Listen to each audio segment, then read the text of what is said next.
Ask a Yoga Question is a weekly series on my blog, yogabycandice.com, where I answer questions from readers on yoga. The first question is, my biggest problem is low to high lunge. Instructors will always say use core strength, which is very disheartening as I struggle to rise up. I typically take upwards of 5 to 10 seconds. Eventually, I push my hands on my forward knee and wobble on the way up. I've been practicing at least 5 days a week, 3 months now, for a minimum of 40 minutes each session. Are there any tips that can help me?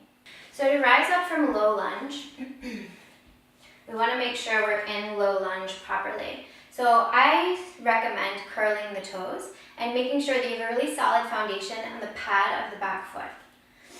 So for low lunge, we're coming forward, breathing into this hip flexor, finding a sense of balance. And then before you rise up to high lunge, come back to center. So right now my knee is in front of my ankle, which is perfectly fine for low lunge, but we don't want to do this in high lunge. It's not great for the knee. So we'll come back to center until the knee is over the ankle or slightly behind.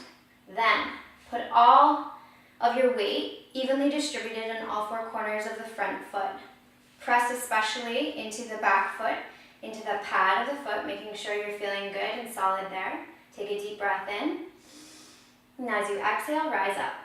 How can I get deeper into pigeon pose? I can barely move my bent knee to be more parallel to the top of the mat, and I barely feel any stretch when I bend over in this position. So coming into pigeon pose. If your pigeon pose looks like this, you can't get this foot out, meaning you can't bring your shin so it's parallel to the short edge of the mat. That's really okay. It just means the back of your hip is very tight, and that's what happens when you're a beginner. Your hips are tight. It's no big deal.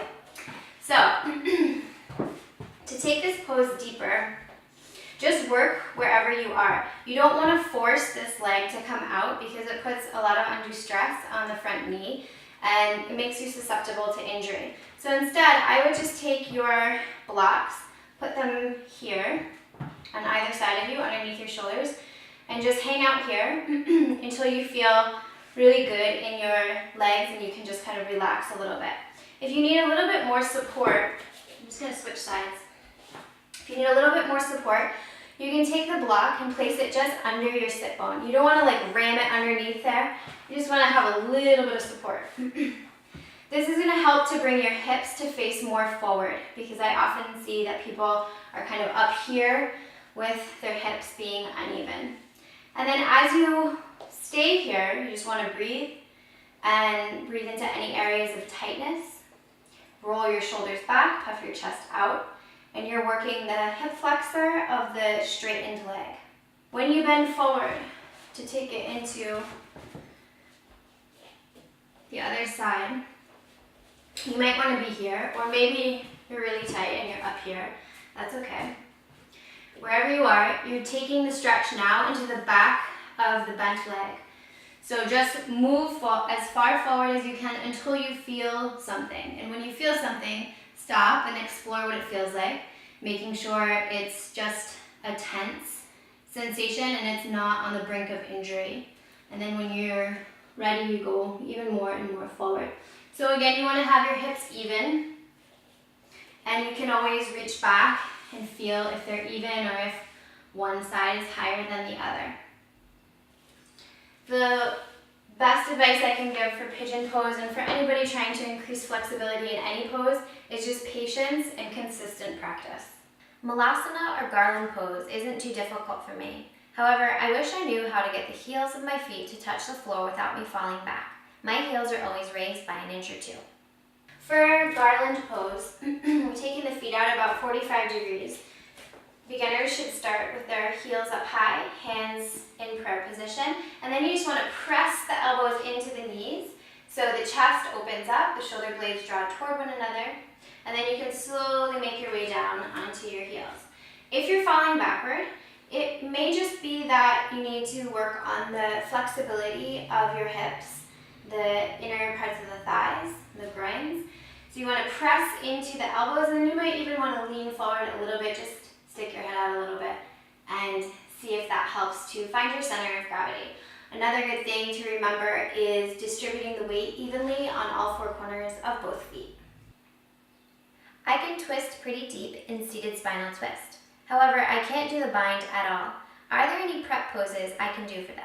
For the bind for seated spinal twist, you want to have the one hand come back behind you in line with your spine. Lift the other arm, hook at the elbow, and we want to twist from the navel. So with each exhale, twisting a little bit more. You want to bring the hand in to the hole with your leg and then grab hold. So here my shoulder blades are drawing toward one another and my chest is open. So I think that's the key, is to having a really open chest, a lot of flexibility in the shoulders. And one of the best poses you can do for that is a yin pose. So this one will support the base of your head, and this one will go in line with your spine. So you want this part to be your upper back, between your shoulder blades. And you'll lay back and then just rest your head on the other one. Your knees can be bent or you can extend them and arms come out to the side. And just hang out here for 5 minutes, maybe even 10. And if this is too much for you, I would recommend just turning it to the side for a shorter stance. I'm trying to figure out what other poses would be considered intermediate level. I'm trying to make some goals, and it helps knowing what I'm working towards and what's realistic at my level. I can do crow pose and forearm headstand, but what other poses, like side crow, are challenging that I could be working on? Okay, so some intermediate poses that you could try. Ashtavakasana I really like. It's when you bring the leg up. I have a whole blog post on it, but this is a really fun one. You may also want to do flying baby pigeon. You start in standing pigeon. Bring the hands down shoulder distance, hook the foot. Use your core strength, look ahead, lift.